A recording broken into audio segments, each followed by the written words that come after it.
Students, we have discussed the first type of reproduction, that is asexual reproduction. Now we are going to study sexual reproduction. We were discussing some facts about sexual reproduction. Now we will discuss events in sexual reproduction.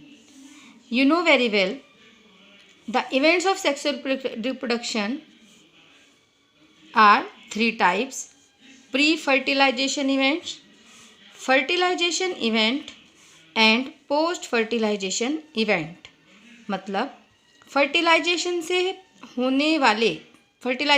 पहले होने वाले plants के अंदर जितने भी events हैं, फिर fertilization के दौरान, during the fertilization and after the fertilization, all events. Firstly, we discuss pre-fertilization event. That means fertilization से पहले इवेंट. इसमें दो इवेंट आते हैं.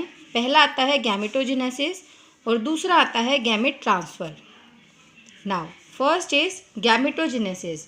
What is the gametogenesis? It is the process of formation of the two types of gametes. That is male gamete and female gamete. Gametes के बनने के process को ही गैमेटोजेनेसिस कहते हैं. और आपने हमेशा याद रखना है, gametes are always haploid.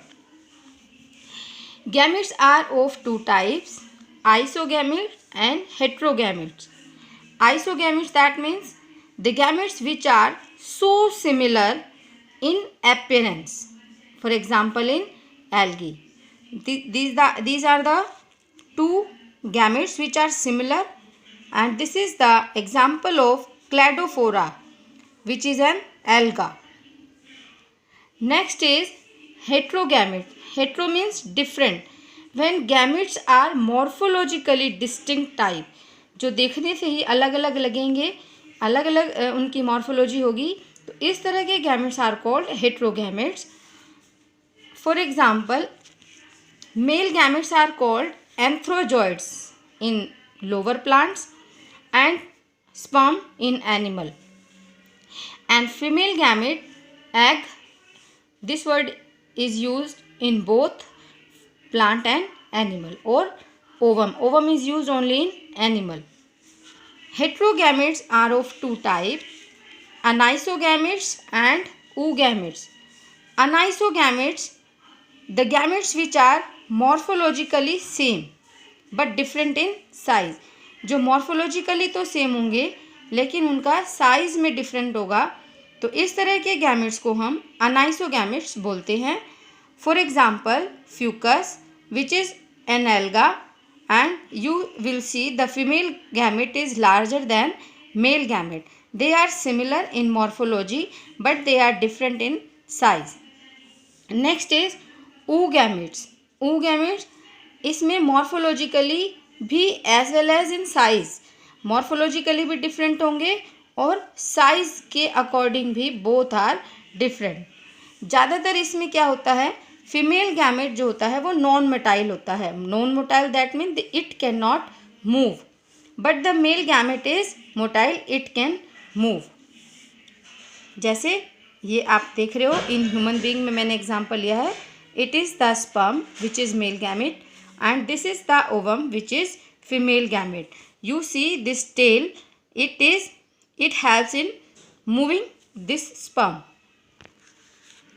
After that, this is the next topic, that is sexuality in organism. इसके मतलब जैसे किस तरह से कुछ टॉपिक हैं, कुछ कॉमन टर्म्स हैं which have to study. Among plants, we use two terms, unisexual and bisexual. Unisexual, that means it have the plants which have only one type of reproductive structure. That means male, whether male or female, या तो उसमें male reproductive system होगा या फिर female. और bisexual have both male and female reproductive structure. ये हम lower plants के लिए यूज़ करते हैं. Among fungi and lower plants, इसमें जो बिल्कुल ही लोअर है जैसे एल्गी है, तो वहाँ पर हम लोग इस तरह के वर्ड यूज़ करते हैं, होमोथैलिक। होमोथैलिक और मोनोशियस दोनों ही एक ही के लिए यूज़ करेंगे for bisexual condition. Bisexual condition that means the thallus which has both male and female type of reproductive structure. For example, Kara. You can see, this is the diagram of Kara. It is an alga and you can see the diagram. This is the oogonium which is female sex organ and ठीक इसके नीचे antheridium which is male sex organ. Then it is called homothalus या फिर हम इसके लिए monoecious word use करेंगे। Next one is heterothallic. Heterothallic और डायोशियस। डायोशियस यानी कि unisexual condition. Unisexual condition that means the organism have two types of thallus in which one thallus can has one type of male और female gamete. एक ही type का gamete which can carry. For example, Markensia, you can see the diagram. This is the diagram of Markensia in which this is the female thallus, female organism which carry archegoniophore, and this is the male thallus which carry anthridiophore. It is the female, इसमें archegonium बनेंगे और इसमें antheridium बनेंगे। This is the condition हेट्रोथैलस और dioecious condition. After that among flowering plants, जो flowering plants होते हैं जिसमें फ्लावर होते हैं, फ्लावर जो रिप्रेजेंट करते हैं सेक्सुअल रिप्रोडक्शन को, तो हम फ्लावर के लिए 3 वर्ड यूज़ करते हैं, staminate, pistillate and bisexual flower. Staminate flower, the flower which bear only stamen. You know very well, stamen is the only stamen. Stamen is the male reproductive part in which pollen grains are formed. And next is pistillate, the flower which bear only pistil.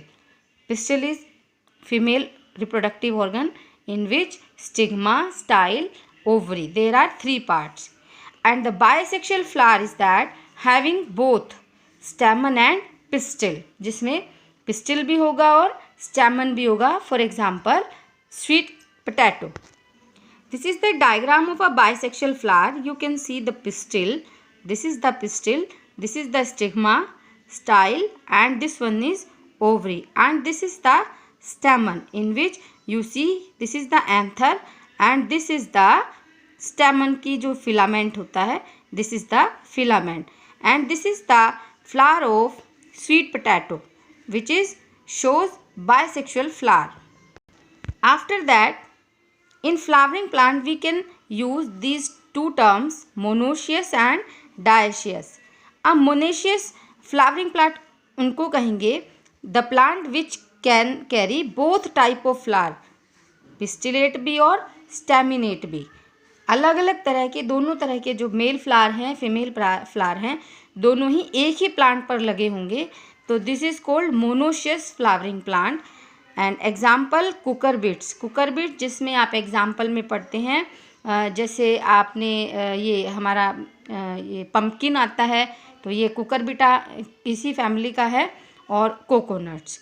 Next is dioecious female plant flowering plant. Dioecious flowering plant का मतलब है only having 1 type of flower, यानी कि एक plant, जैसे plant separate होगा तो वो मेल प्लांट होगा, उस पर केवल मेल ही फ्लावर होंगे, और दूसरा फीमेल प्लांट होगा जिस पे सारे फीमेल फ्लावर होंगे.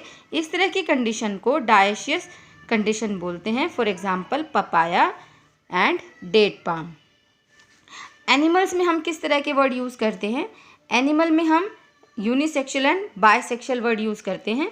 तो unisexual that means having mail and female part separately, यानी कि मेल कॉकरोच अलग, फीमेल कॉकरोच अलग, यानी कि बॉडी के अंदर केवल एक ही टाइप का रिप्रोडक्टिव पार्ट आपको देखने को मिलेगा. एंड बायसेक्सुअल, इसमें आप एग्जांपल ह्यूमन बीइंग का भी समझ सकते हैं. हम भी जो ह्यूमन बीइंग होते हैं वो यूनिसेक्सुअल होता है, फीमेल जो ऑर्गेनिज्म है वो अलग है एंड मेल ऑर्गेनिज्म अलग है। बायसेक्सुअल को हम एनिमल्स में एक वर्ड और यूज़ करते हैं, दैट इज़ हर्मेफ्रोडाइट। तो hermaphrodite that means having both type of reproductive part, that is in same individual it can carry both type of reproductive part, that is male and female. For example, earthworm, sponge, tapeworm and leech etc. After that जब gametogenesis होता है तो cell division किस तरह से होगा? तो cell division दो तरह के हैं, जैसे आप जानते हैं, mitosis and meiosis. In mitosis, you know very well, no change in number of chromosome in daughter cell. Mitosis के बाद, सेल डिवीज़न के बाद जब डॉटर सेल्स बनती हैं तो उनके क्रोमोसोम नंबर में कोई चेंज नहीं होता। जितने क्रोमोसोम नंबर उनके पेरेंट सेल में होते हैं उतने ही उसकी डॉटर सेल में होते हैं। There is no change.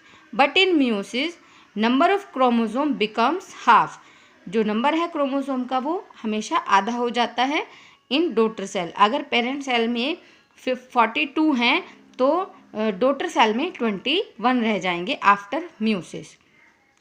You know very well gametes are always haploid. अब कंडीशन आती है कि ऑर्गेनिज्म जो होते हैं वो दो तरह के होते हैं नेचर के अंदर, haploid and diploid. Haploid organism किनको बोलते हैं? The organism which have only one set of chromosome in their cell. जो उनकी सेल होती हैं उनके अंदर केवल एक ही सेट होता है क्रोमोसोम का। These organism are called haploid. And diploid the organism which have two set of chromosomes in their cell. जिनमें दो सेट होते हैं क्रोमोसोम के, उनको हम डिप्लॉइड कहते हैं। हैप्लॉइड में एग्जाम्पल आता है Monera which is called bacteria kingdom, इसमें साइनोबैक्टीरिया भी आते हैं, फंजाई, एल्गी एंड ब्रायोफाइट्स। और डिप्लॉइड में प्लांट्स में आते हैं pteridophytes, gymnosperms, angiosperms and most of the animals. Animals जितने भी हैं ज़्यादातर डिप्लॉइड ही होते हैं। अब अगर इनमें जैसे हैप्लॉइड ऑर्गेनिज्म है और उसको गैमेट फॉर्मेशन करना है तो गैमेट्स हमने अभी आपको बताया ऑलवेज हैप्लॉइड। तो पहले से ही बॉडी कैसी है? हैप्लॉइड है। तो यहाँ पर कौन सा सेल डिवीज़न होगा? माइटोसिस। क्योंकि अगर यहाँ पर मियोसिस होता है तो जो पहले से ही नंबर सेट 1 है वो हाफ रह जाएगा, जो सरवाइव नहीं कर सकता। तो इसके लिए यहाँ पर जब गैमेट फॉर्मेशन होती है तो माइटोसिस डिवीज़न होता है। और in diploid organism you know very well gametes are always haploid.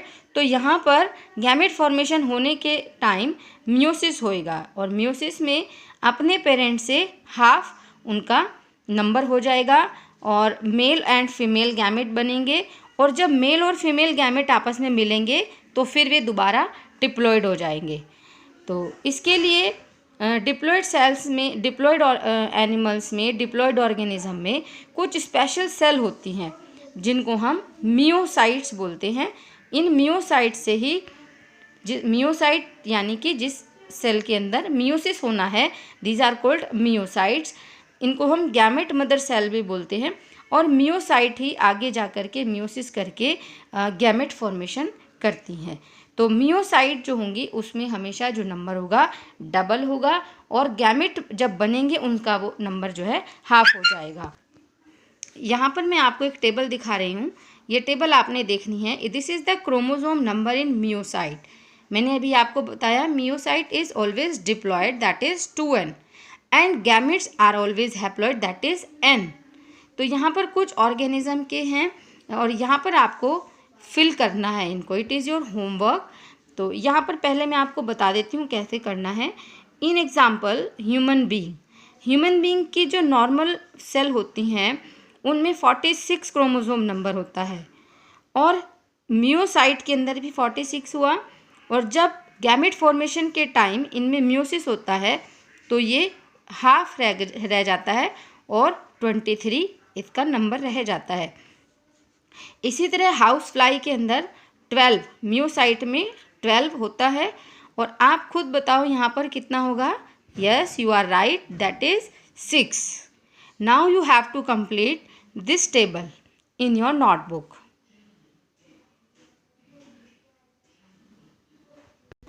After the process of gametogenesis, gametogenesis में गैमेट बन गए हैं। अब नेक्स्ट टास्क है गैमेट का ट्रांसफ़र होना। किसके लिए? For fusion. और जो फर्टिलाइजेशन है, दैट मीन्स फर्टिलाइजेशन होने के लिए गैमेट का एक दूसरे के साथ मिलना बहुत ज़रूरी है। गैमेट जो हैं कैसे एक दूसरे तक पहुंचते हैं? मेजॉरिटी जो होती है ऑर्गेनिज्म में, मेल गैमेट जो होता है मोटाइल होता है and female gamete is stationary. यहाँ पर कुछ एक्सेप्शन है, कुछ फंजाई में और एल्गी में both type of gametes are motile. दोनों ही में गैमेट जो होते हैं मोटाइल होते हैं। अब इसमें एल्गी हो या ब्रायोफाइट्स हो या टेरिडोफाइट्स हो, इसमें गैमेट्स को मूव करने के लिए मीडियम की ज़रूरत होती है। और मोस्टली ये मीडियम क्या होता है? वाटर होता है। Plants has to produce several thousand of male gamete. Plants को बहुत सारे मेल गैमेट जो हैं बनाने पड़ते हैं। और ऐसा इसलिए है क्योंकि बहुत कम ही होते हैं गैमेट जो फीमेल तक पहुंच पाते हैं, और इसके बीच में वो बहुत लार्ज नंबर में डिस्ट्रॉय हो जाते हैं। तो इसीलिए स्पीसीज़ को कैरी ऑन करने के लिए जो प्लांट है वो मेल गैमेट को बहुत ज़्यादा बनाता है, ताकि अगर लॉस भी हो तो स्पीसीज़ कैरी ऑन रहे। जो सीड प्लांट्स होते हैं जैसे जिम्नोस्पर्म है, एंजियोस्पर्म है, उनमें पोलन ग्रेन होते हैं, और पोलन ग्रेन ही जो हैं मेल गैमेट को कैरी करते हैं। पोलन ग्रेन के अंदर मेल गैमेट होता है, और फीमेल गैमेट यानी कि जो एग है वो ओव्यूल के अंदर होता है, जो ओव्यूल ओवरी के अंदर सेफ होता है। मैंने आपको बताया था। अब आप यहाँ पे ध्यान से समझेंगे। सीड प्लांट के अंदर जैसे मेल प्लांट है, मेल प्लांट में स्टैमन होता है। स्टैमन में जो एंथर पार्ट है, उस एंथर पार्ट में पोलन ग्रेन्स बनते हैं, और इस पोलन ग्रेन्स के अंदर मेल गैमेट सेफ होता है। फीमेल में पिस्टिल उसका फीमेल पार्ट है, जिसके 3 पार्ट होते हैं, that is stigma, style and ovary. Ovary के अंदर ओव्यूल्स होते हैं, और इस ओव्यूल्स के अंदर एग सेल्स होती हैं। तो इस तरह से आप पोलन ग्रेन को फीमेल तक पहुंचने के लिए पोलिनेशन की हेल्प लेनी पड़ती है। The process of transfer of pollen grains to the stigma. अब यहाँ पर आपको मैं एक थोड़ा शॉर्ट में बता रही हूँ कि किस तरह से ये प्रोसेस चलता है। पोलन ग्रेन पोलिनेशन के बाद स्टिग्मा पर लैंडिंग करते हैं।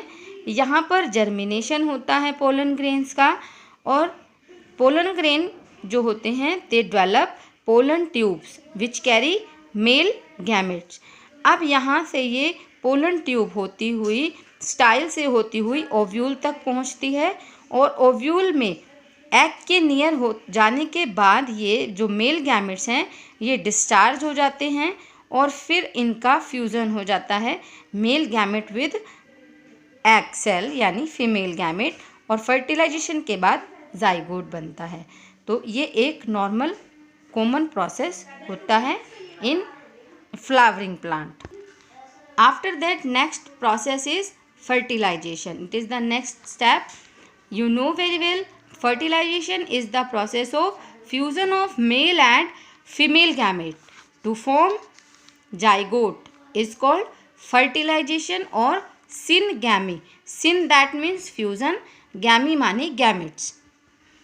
Fertilization is of 2 type: external fertilization and internal fertilization. External fertilization में outside the body of organism जो फर्टिलाइजेशन है, that means fusion of gamete, male and female gamete occurs outside the body. It is found mostly in aquatic organism like algae, fish, amphibians. इनमें क्या होता है? They release both type of gametes, male and female, and they meet each other in medium that is water. तो यहाँ पर body के किसी भी ना मेल और ना ही फीमेल बॉडी, किसी के बॉडी के अंदर फर्टिलाइजेशन नहीं होगा। फर्टिलाइजेशन जो होगा वो मीडियम में बाहर बॉडी से होगा, that is water. And next is internal fertilization. Internal fertilization इसलिए कहते हैं इसको because it occurs inside the body of organism. आपको पता है egg is formed inside the female body. Female body के अंदर एग बनता है और मेल गैमेट जो होता है वो मोटाइल होता है और इसी को ही एग तक पहुंचना होता है। इन सीड प्लांट्स जो मेल गैमेट होते हैं, यहाँ पर एक एक्सेप्शनल केस है, यहाँ पर जो सीड प्लांट्स हैं यहाँ पर दोनों ही मेल और फीमेल दोनों ही गैमेट जो होते हैं वो नॉन मोटाइल होते हैं। इसीलिए जो मेल गैमेट है उनको कैरी करना पड़ता है बाय पॉलिनेशन। आप अच्छे ये टॉपिक डिटेल में नेक्स्ट चैप्टर में पढ़ेंगे। तो by pollination these non motile gametes are carried out. And जैसे फंजाई है, रेप्टाइल्स है, बर्ड्स है, मैमल्स हैं, तो इनमें क्या होता है, ब्रायोफाइट्स है, टेरिडोफाइट्स है, जिम्नोस्पर्म है, एंजियोस्पर्म है, इन सब में ये इंटरनल फर्टिलाइजेशन मिलता है। इसके बाद एक नेक्स्ट टॉपिक है दैट इज़ कॉल्ड पार्थेनोजेनेसिस। ये टॉपिक बहुत इम्पोर्टेंट है और पेपर में कई बार पूछा जाता है। तो what is the parthenogenesis? In some organism like rotifers, honey bees and some lizards, birds, turkey जिसका मैंने एग्जांपल लिया है, तो कुछ ऐसे ऑर्गेनिज्म हैं जिसमें क्या होता है, फीमेल गैमेट तो बनता है लेकिन जो फीमेल गैमेट है ये बिना ही फर्टिलाइजेशन के, विदाउट फर्टिलाइजेशन के डायरेक्ट ही डेवलप हो जाता है न्यू ऑर्गेनिज्म में। इस प्रोसेस को पार्थेनोजेनेसिस बोलते हैं। Now next is post fertilization event. Fertilization आपने पढ़ा, फर्टिलाइजेशन में क्या हुआ, मेल गैमेट और फीमेल गैमेट आपस में फ्यूज़ हुए और फ्यूज़ होने के बाद उन्होंने जाइगोट को बनाया। तो पोस्ट फर्टिलाइजेशन इवेंट में जाइगोट का डेवलपमेंट हम लोग पढ़ने वाले हैं और ये आप 3 तरीके से समझ सकते हैं। पहला जो तरीका है, अब ये आपने थोड़ा ध्यान से समझना है, जैसे ये फंजाई है, कुछ एल्गी हैं, इनमें जैसे जाइगोट बनेगा तो जो जाइगोट है वो डेवलप होएगा और डेवलप होने का मतलब क्या है, ये जो जाइगोट है अपने चारों तरफ थिक वॉल को डेवलप कर लेगा। अब इस जाइगोट को जाइगोस्पोर बोलते हैं और ये अनफेवरेबल कंडीशन को पास आउट करने के लिए होता है और ये कुछ पीरियड के लिए रेस्ट में चला जाएगा। जब ये पीरियड जो है रेस्ट का चला जाएगा तब ये जर्मिनेट करेगा और at the time of germination it undergoes meiosis. क्योंकि आपने पढ़ा है fungi, algae are haploid in nature और जाइगोट क्या है, डिप्लॉइड है, तो इसको क्या करना पड़ेगा, मियोसिस यहाँ पर होना बहुत ज़रूरी है। फिर हैप्लॉइड स्पोर्स बनेंगे और ये स्पोर आगे डेवलप करके न्यू इंडिविजुअल को बनाएंगे which is haploid, which is same as parents. अब दूसरी कंडीशन क्या होती है, ये आपने देखना है, जैसे ये कुछ ब्रायोफाइट्स में और टेरिडोफाइट्स में होता है, यहाँ पर कोई रेस्ट नहीं होगा, जाइगोट रेस्ट कंडीशन में नहीं जाएगा, जाइगोस्पोर नहीं बनेगा, डायरेक्ट ही जो है उसका डिवीज़न शुरू हो जाएगा। यहाँ पर जो डिवीज़न होगा वो माइटोसिस डिवीज़न होगा। माइटोसिस डिवीज़न होने का मतलब है यहाँ पर इस तरह से जो एम्ब्रियो होंगे इट इज़ ऑल्सो डिप्लॉयड, ये डिप्लॉयड होगा और यहाँ पर ये एम्ब्रियो एक स्पोरोफाइट को डेवलप करेगा विच इज़ ऑल्सो डिप्लॉयड। फिर इसके बाद यहाँ पर इसमें मियोसिस होगा और मियोसिस होने के बाद स्पोर्स बनेंगे विच आर हैप्लॉयड और ये हैप्लॉयड जो होंगे आगे स्पोर जर्मिनेट करके गैमेटोफाइट्स बनाएंगे, यानी कि नई इंडिविजुअल बनाएंगे जो जिसमें male gametophyte which carry male reproductive part, तो ये न्यू इंडिविजुअल बन गया और यहाँ पर फीमेल न्यू इंडिविजुअल, दोबारा से समझ लेते हैं। कुछ जैसे ब्रायोफाइट्स हैं और टेरिडोफाइट्स में, इसमें जाइगोट रेस्ट भी नहीं जाएगा, डिवीज़न होंगे। एम्ब्रियो कहते हैं जो मल्टी सेलर मास होता है, तो यहाँ पर बहुत एक ही सेल से बहुत सारी सेल बन गई हैं, लेकिन डिवीज़न कौन सा है? Mitosis. That means it is diploid in nature. फिर ये एम्ब्रियो डेवलप करके डिवीज़न करके स्पोरोफाइट बनाता है विच इज़ ऑल्सो डिप्लॉयड। इसके बाद स्पोरोफाइट के अंदर स्पोरेंजियोफोर बनेंगे और ये स्पोरेंजिया मियोसिस करके स्पोर्स बनाएंगे और स्पोर्स बनाने के बाद ये स्पोर डेवलप होंगे दो तरह के इंडिविजुअल में, male gametophyte and female gametophyte which are new individual. You have studied in +1 when you were studying haplontic, diplontic and haplodiplontine life cycles। And जो थर्ड केस है, ये सभी ज़्यादातर सभी एनिमल्स में और जितने भी सीड प्लांट्स हैं यानी कि जिम्नोस्पर्म और एंजियोस्पर्म, उसमें यही तरीका होता है।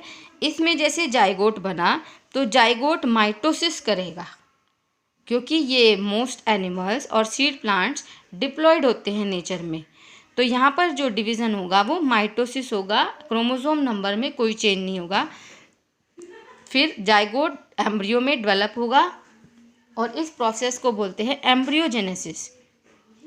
एम्ब्रियोजेनेसिस के बाद एम्ब्रियो के अंदर जब एम्ब्रियो डेवलप हो जाएगा तो सेल डिफ्रेंसिएशन होगा और सेल डिफ्रेंसिएशन के बाद ऑर्गन्स, टिश्यू और ऑर्गेनिज्म, तो इसको मॉर्फोजेनेसिस बोलते हैं कि जो प्लांट के अंदर लीफ, स्टेम, रूट, इस तरह से सेल डिफ्रेंसिएशन होगा। और अगर एनिमल है तो उसमें ऑर्गन सिस्टम, टिश्यू, इस तरह से डिफ्रेंसिएशन होगा और फिर पूरा जैसे मैच्योर हो जाएगा उस वक्त न्यू इंडिविजुअल बन जाएगा after that. Next topic is animals based on development of zygote are of two type, oviparous, viviparous.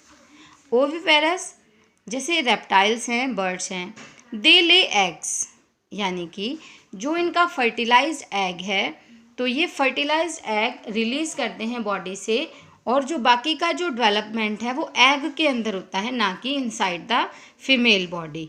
तो ये एग को लेइंग करते हैं और ये जो इनका एग है ये हार्ड कैलकेरियस शेल से कवर्ड होता है और इससे ये पूरी तरह सेफ होता है। After the period of incubation period के बाद इसमें हैचिंग होती है और इस एग से यंग वंस बाहर आ जाते हैं। तो this is the oviparous animals. Next one are viviparous organism, और ये मेजॉरिटी ऑफ मैमल्स, जितने मैमल्स होते हैं उन सभी में विविपेरिटी दिखाई देती है। तो after the fertilization zygote is formed and जो फर्दर डेवलपमेंट है जाइगोट का, it occurs inside the female organism. Body के अंदर जितने भी ये जाइगोट के अंदर जितने भी चेंजेस आने हैं, यंग वन जब ये जाइगोट से एम्ब्रियो बनेगा और एम्ब्रियो से फिर जब वो एम्ब्रियो पूरी तरह से मैच्योर हो जाएगा तो डिलीवरी हो जाएगी और फिर इससे नया यंग वन तैयार हो जाएगा। इसके बाद फ्लावरिंग प्लांट्स का केस लेते हैं। आफ्टर फर्टिलाइजेशन कुछ इवेंट्स होते हैं फ्लावरिंग प्लांट्स के अंदर, जैसे जाइगोट आपको पता है कहाँ है, इनसाइड द ओव्यूल है, और सेपल्स, पेटल्स और stamens after fertilization fall off हो जाते हैं, गिर जाएंगे, कोई इनकी ज़रूरत नहीं है अब। कुछ में पिस्टिल जो होती है वो प्लांट से अटैच ही रहती है। जाइगोट एम्ब्रियो में कन्वर्ट हो जाएगा, ओव्यूल्स सीड में मैच्योर हो जाएगा, ओवरी फ्रूट में, स्पेशली पेरिकार्प में, और जब फ्रूट की राइपनिंग हो जाएगी, जब फ्रूट राइप हो जाएगा प्रॉपरली, तब ये सीड को डिस्पर्स करेगा और जब सीड जर्मिनेट करेंगे तो न्यू इंडिविजुअल बनेगा। तो ये है पूरा process of fertilization of sexual reproduction. Now this is the ending of chapter. Now your chapter is complete. I will send you the assignment of this chapter. Firstly you have to You have to do some questions of exercise. Please